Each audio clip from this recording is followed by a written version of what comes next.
Kartu su Anykščių krašto ūkininku Vitalijumi Petroniu, baigiantis rudeniui žingsniavome tarp pirmą kartą šiais metais derančių žemaūgių obelaičių.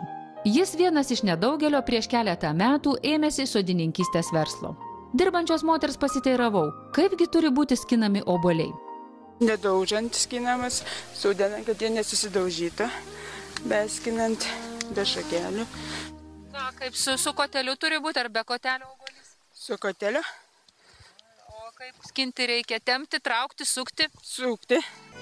Kuo puikiausiai moka skinti obuolius ir ūkio savininkas. Beje, darbymetyje sode pluša visa šeima.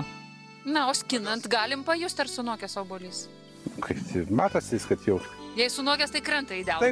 Taip, kai reikia jau nepasiduoda, tai dar reikia palaukti. Taip. Aišku. Na, o pats, Vitalijau, ar mėgstat skinti obuolius? Žinoma. Ar jaučiat malonumą tai darydamas? Taip. Nuo ryto iki vakaro skina. Na, o kai derlius toks puikus, galima prisiminti ir pradžių pradžią. Pirmoje eilėje buvo serbentinas. Kaina gera buvo, reiškia, kaip sakant, pajamos didelės. Ir čia kaip ir agitacija, tik tai duokit uogų, visas nupirksim. Anykščių vynas labai agitavo. Tai buvo įveistas serbentinas, iš pradžių gal 3 hektarai, 30 arų, paskiau 3 hektarai, paskiau 20 hektarų.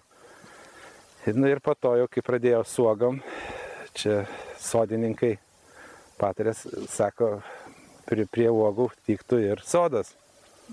Panašu ir purškimai, ir viskas. Tai ir susigundžiau. Ir pagalvojo Vitalijus, išties, kuo mes prastesni už lenkų sodininkus ir kibo į darbą, kurio net norėdamas dabar negalėtų keisti į kitą. Nors jau seniai suprato, kad sodininkystė ir uogininkystė rizikingas ir toli gražu ne pats pelningiausias verslas. Juolab, kai nusprendžiama dirbti ekologiškai. Visas Vitalijaus Petronio sodas ir uogynai ekologiniai. Tačiau vyriškis neslėpia, jei ekologiškų vaisių kaina liks tokia pat, kaip ir užaugintų chemizuotuose soduose ar atvežtų iš Lenkijos, teks atsisakyti pasirinkto kelio. Kas naujai sodus įveisė, kaip aš, pavyzdžiui, tai... Taip, jau su tais šiuolaikiniais poskiepės, kur yra žemaūgiai arba pusiau žemaūgiai. Taip, visokių problemų yra. O antras dalykas, kaip pernai metų teko su realizacija, kad ir turguose, tai nėra tokio poreikio ekologinio obuolio, kad žiūrėtų, nesvarbu, ten svarbu, kad gražiai būtų ir pigiau. Ūkininkas apgailestavo, kad perkantys vaisius labiau rūpinasi piniginės turiniu nei savo sveikata. Kita vertus, ar galima juos kaltinti?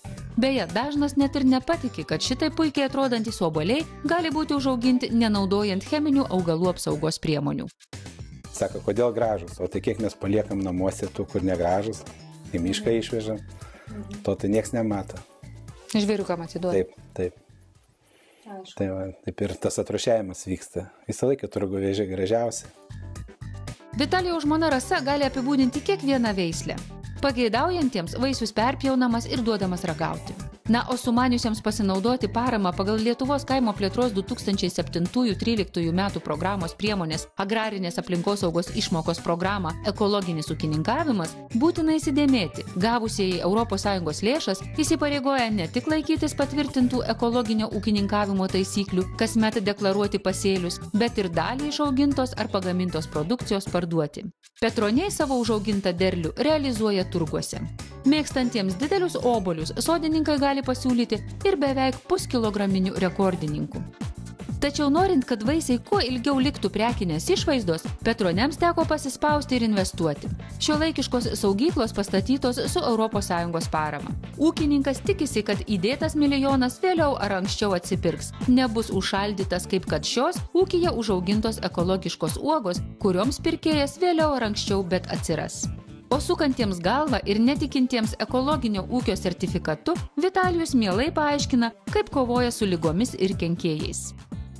Nuo kenkėjų tai naudojam kalio muilą ir kiek kartų.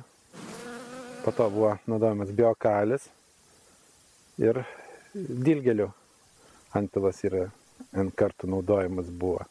Jis yra patys pagaminom, tai sąnaudos nėra brangias, dilgėlės auga kaip ir taip, užaugia ir atskėdė ir naudoja, jeigu naudoja ten intensyviai ir didelis kiekiais, tai ir kaip trąša gaunasi, ir kaip apsauga, ir matosi rezultatas iš karto. Pradėjęs ūkininkauti nuo uogynų, energingas vyriškis ir toliau ketina didinti jų plotus. Nuvažiuojame į lauką, kur sodinami juodieji serbentai. Jis tiki, kad pasibaigus krizei, uogų vartojimas didės. Koks šaknynas gražus, labai šiais metais užaugo, laistėm gerai, stipriai laistėm. Tai vėlgi, investicija į ateitį. O taip, tęsiam tą pradėtą visą darbą ir nepleidžiam dar, kad jau dauguma serbentus jau rauna. Taip, o jūs sodinat? Taip, tai reikia, kai vieni jau rauna, kitiem reikia sodinti. Dalyvaujantis Lietuvos kaimo plėtros 2007-2013 metų programos priemonėje ekologinis ūkininkavimas turi žinoti, kad veiklą reikia vykdyti tuose pačiuose paraiškoje nurodytuose kontrolinių žemės sklypų laukuose, įsipareigojimų laikytis ne mažiau kaip 5 kalendorinius metus nuo paraiškos pateikimo dienos, paraišką teikti kasmet. Per įsipareigojimų laikotarpį sumažinti ne daugiau 3 procentų, o padidinti ne daugiau 2 hektarų paramos paraiškoje nurodyto bendrojo ploto.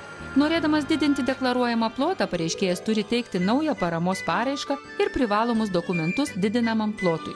Nuvažiuojame į dar vieną Vitalijaus Petronio lauką. Čia susodintos naujos iš Lenkijos atvežtos juodųjų serbentų veislės. O kad uogakrūmių nestelbtų piktžolės, ūkininkas kai ką sugalvojo. Tarpueilėse buvom įsėję garstyčias vasarą. Po to jas sufrezavom ir iš karto pasėjom rugius su vykiais, kad neaugtų piktžolės ir kauptų azotą vykiai. Ir bus pavasarį vėl įdirbama jos, reiškias, kad kaip azotas sukaupimas, reiškias, kaip ir trąša, ir humuso pakėlimas, ir pavasarinis toks, kaip ir bus patręšimas savotiškas. Ir sukavojimas su piktžolėm, paskui dirbimas, kad išlaikytų drėgmę. Ir tokį priežiūrą. Vis labiau stiprėjant sveiko maisto propagandai ir žodžiui ekologija tampant madingu, Vitalijus linkęs mąstyti racionaliai. Madinga tai madinga, bet tai vėl tą madą kaip išlaikyti. Įsivaizduoju, gali būti, kaip sakant, individualiai, kiekvienam tai yra brangu išlaikyti. Tų kompensacijų, ką gaunam, išmokas, tas ekologinės, tai viskas suveina vien tik tai praktiškai žemės dirbimą.